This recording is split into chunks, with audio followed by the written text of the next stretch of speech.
It is known as the Private Security Agency Law. A. RA number 5487. B. RA number 11917. C. RA number 9514. D. PD number 1185. Answer: B. RA number 11917. No applicant shall be granted a license to operate a private security agency unless the applicant is at least how many years old? A. 20. B. 25. C. 30. D. 35. Answer: B. 25. The license to operate issued to private security agency shall be valid for a maximum period of how many years? A. 5. B. 10. C. 15. D. 20. Answer: A. 5. No applicant shall be granted license to exercise private security profession unless the applicant is of legal age, which is A. 16. B. 18. C. 21. D. 25. Answer: B. 18.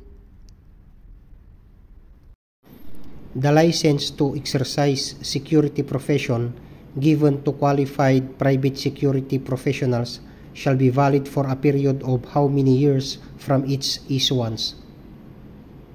A. 2. B. 3. C. 5. D. 10. Answer: C. 5. Any person practicing private security profession without a valid license shall suffer a penalty of fine of not less than A. 50,000. B. 100,000. C. 250,000. D. 500,000. Answer: A. 50,000. Any private security agency which operates with an expired license to operate shall suffer the penalty of fine of not less than A. 50,000. B. 100,000. C. 250,000. D. 500,000. Answer: A. 50,000. Any private security agency which operates without a valid license to operate shall suffer a penalty of fine of not less than A. 50,000. B. 100,000. C. 500,000. D. 1 million. Answer: D. 1 million.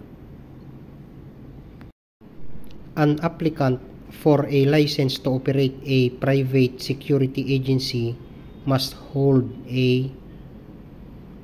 high school degree. B. bachelor's degree. C. master's degree. D. doctorate degree. Answer: B. bachelor's degree. It is the process of conducting an exhaustive physical examination and thorough inspection of all operational systems and procedures of a facility. A. security survey. B. key control. C. security inspection. D. visitor control. Answer: A. security survey.